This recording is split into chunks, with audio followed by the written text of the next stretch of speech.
I was in the middle as the kid who wanted to love my mom and love my dad. And that trained me very well to know when on my mob side, when they would play politics and they would say, wow, Iran Tesova is Assyria. He's an Assyrian. He's not Armenian. He's an Assyrian. He's a Bet David. And then I would go to this and they would say, so he's an Armenian. He's not. So those games, I was very young when this happened. And one day I sat my dad's side down and I was 9 or 10 years old. I said, listen, guys, my parents are getting a divorce. You're not important to me. The only reason you're important is because I love my dad.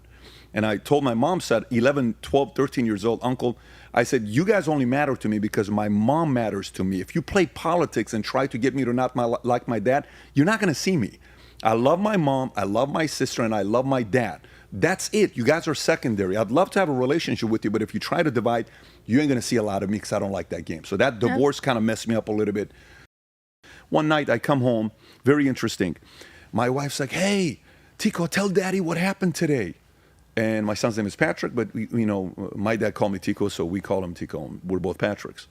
I don't want to talk about it. What do you mean? I just don't want to talk about it. And she's like, you good? And you know body language when you got kids. Like, something's off with this kid. He's not comfortable. So he goes straight upstairs to his room. That's not him. He never goes upstairs to his room. And I go up. I said, you good? Yeah, Daddy, I don't want to talk about it. I said, what happened? Tell me what's going on. So Dylan goes to sleep. And I said, what's up? He said, today in school, everybody was Googling my name, and you kept coming up. I said, and? He says, I don't want to talk about it. I said, are you uncomfortable because you think you have to grow up to be me, for me to be proud of you, or to have your own identity? Yes. I said, I got it. Because we share the same name? Yes. Perfect. Let me tell you something that you have the right to do, and I will never judge you.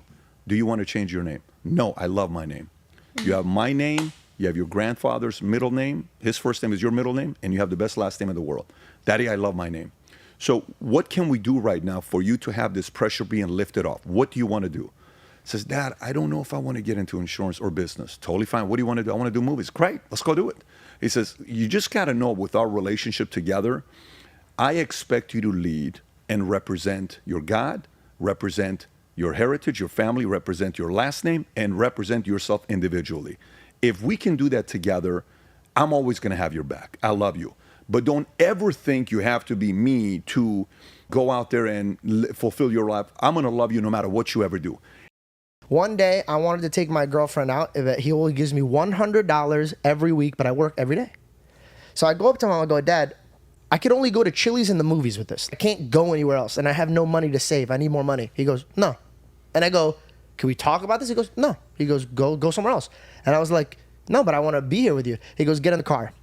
We get in the car, he rolls down this windows, and there's a bunch of people standing outside. He goes, $100, 5 days a week, da-da-da-da, and they're rushing the car. He goes, you don't even deserve to be working with me, but you're blessed to be here. He goes, why don't you appreciate this before you ask for other things? And I was... My parents got 2 divorces. They got married. My sister's born. They got divorced. They got remarried. To each other. I'm born. They got divorced. Wow. So the kids are messing up the relationship. we were messing it up in a big way. Yeah, they had their thing going and they just popped out. What people gonna think? You guys can't get a divorce. Everyone's watching you guys. You guys got to make this work. They got married the second time. Well, how old were you when they got divorced again the second time?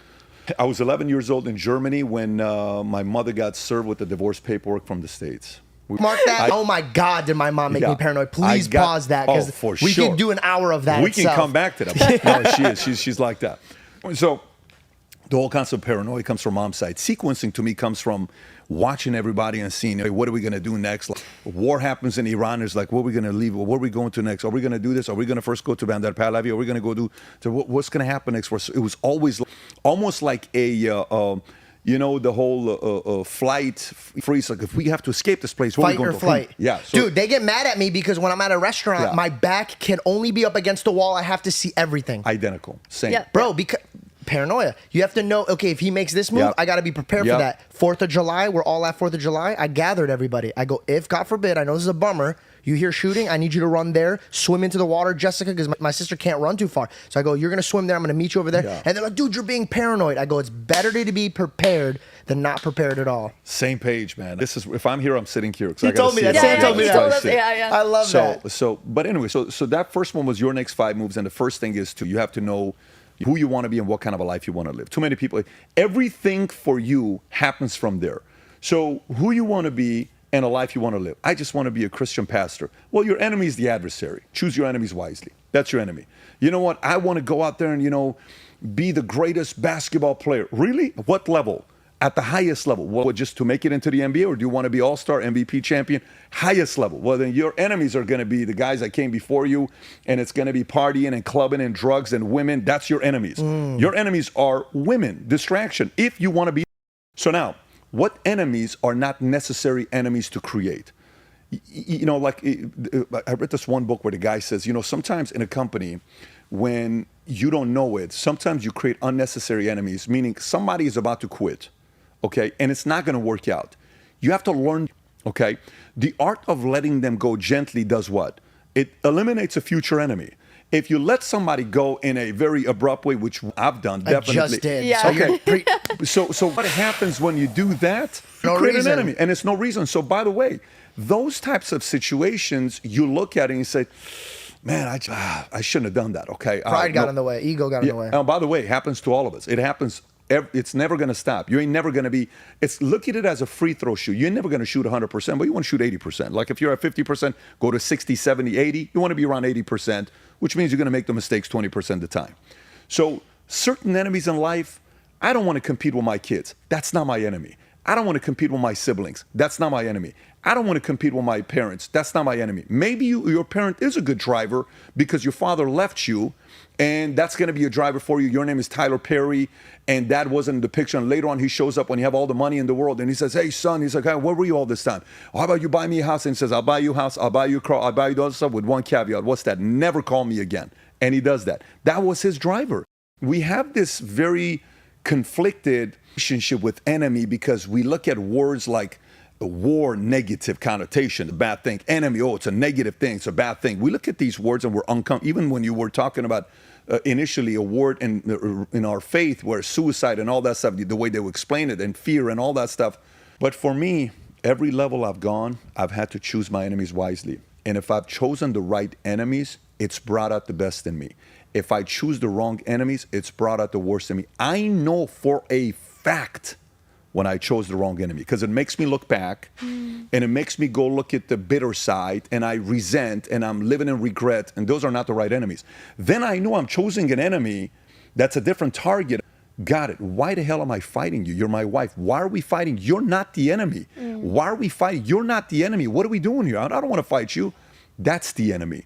So these are, George, if I tell you right now, and he says, Dad, what would happen if the war doesn't happen and Iran was at peace? I said, brother, I got to tell you this, Dilly boy, in a weirdest way, I'm glad it happened. Why, Daddy? Because I can't imagine life never meeting you. You've changed my life, Dilly. I said, I can't imagine life not meeting you. Our fourth kid, Brooklyn, she's 2 years old. She's went to school. Here's what I learned. When it comes down to marriage, everything's about odds. You don't know what's going to happen. She could change. As long as you have, your faith in God and you do your part, your best, and she does her part, you guys go 1 year at a time, you're increasing the odds. But it's still not going to be 100%. Yeah, of course. Kids, same way. You're going to have kids, the fear of kids. You got miscarriage, you got this, you got that, you got this. There is risk. What if you only have daughters? 4 kids, it's all daughters. What are you going to say? I want a son. What if you only have boys? You never have a daughter. It's God's plan for you. There's certain things in life. Out of your hands. It's out of your hands. So faith, marriage, kids, these areas, I don't want to control. As a control guy, I don't want to control. A person with the right enemy, sometimes we'll disclose it to people. Sometimes we will not. Sometimes it's somebody that only you know about, but you don't want to advertise it. And you'll all of a sudden see someone and say, man, that guy already has all the money in the world. That guy already drives a nice car. Why is a guy that's worth $300 billion named Elon Musk, what are you doing? You can buy you can buy a state. You can buy a small country. You can buy Belize and name it Muskland. You go do whatever. What are you doing? How many more billion-dollar companies do you need to build? Do you need to go to space? What's the point? And then you kind of pull back and you're like, oh, okay, that's his dad? Got it. I got it. And that's his mom? Totally get it. We know who the enemy is. Great. He may not talk about it, but that's a drive. And by the way, we can say this about a lot of names at the top. They choose their enemies wisely, and you just hope it's not the wrong enemy that eventually destroys you. In 1940, 4% of all pregnancies in America were to single mothers. In 1940, only 4% of pregnancies, babies that were born to a single mother. Today it's 40%. What do you mean? We went from 4% to 40%? What are you talking about? So what do we change? We're afraid to pray in school? For what? You want to take God out of school? Yeah, we want to take God out of school. What are you afraid of? You don't want God? You don't want favor? You don't want that on? So you don't want to, I pledge allegiance to the flag of the United States of America? I don't want to do that. No, because we're imposing stuff. So you replace what we were imposing with what you want to impose now, no problem. So now watch where I go with this thing here for you. So for me, I believe we need all different types of people in life, okay? There's a scene, I don't know what movie this is, Impulsive Podcast, right?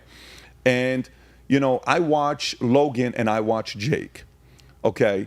These are two household names, brothers. They're in the top 5 brothers in the world, influencers. They're one of those names that you look at. They're one of them. You can put, you know, Tates, Hemsworth, with a bunch of these brothers that we can put in that category, right?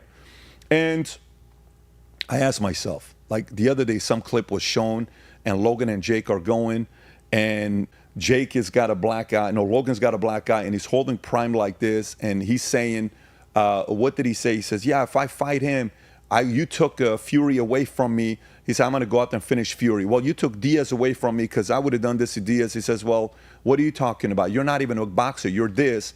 And then he says, Jake says, I'm a boxer. Who are you? You're an exhibition guy. You don't even win. You just do exhibition. He says, exhibition. I wouldn't have fought with Mayweather 8 rounds and all this other stuff. And the entire time he's holding this, right? Prime, the logo like this. He's handling it like this. Okay. I'm glad you noticed that. So I'm standing there myself, and I said, I swear to God, if those two were my sons, I would fly to Puerto Rico, and I would bring some of the most interesting people from low places, and we would not leave until I put the fear of God in their spirit to say, if you guys ever show a sign of lack of belief in each other, you have no idea what I will do to you. Privately, beat the crap out of each other, make fun of each other, do whatever you want. Don't you ever, at the cost of promoting a drink, ever, don't you ever call each other out publicly, whether you're talking to each other and saying, let's create some controversy so other people can talk about it to promote their drink. Totally fine. If you sell that thing for $600 million or $1 billion or $10 billion, your grandkids are going to see that, and your kids are going to see that. And what are you going to explain to every single one? Oh, that was just a marketing gimmick. So your entire family is going to be a marketing gimmick? What are you talking about? No, I'm not for that. That's not proper behavior. Now, so Christians get upset when they say, well, Pat, this whole thing you're talking about Christians and Muslims getting together and all this stuff, you don't really understand what they want to be in Sharia law and they want to do this. No problem. So what are you upset about? Are you upset that Muslims are having more kids than you? Oh, so you don't want to compete? Got it. So you're a scared little Christian. You just want to have 1 or 2 kids. I got you. Stop being a coward and have 6 kids if you can. You go have 8 kids. You go have 5 kids. Well, look at how fast Mormon Church has grown. Respect to them. They have more than 4 or 5 kids. The dumber we are, the easier it is to control us. The poorer we are, the easier it is to control that vote. There's a reason they don't want everybody to become financially free.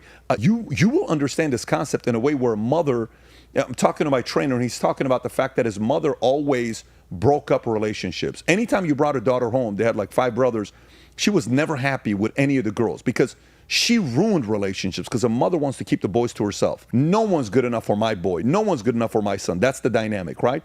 The government is ran in a way that they don't think, no, we don't want to lose your vote. We don't want to lose the influence over you. We want to have control of our kids. You ain't the mom.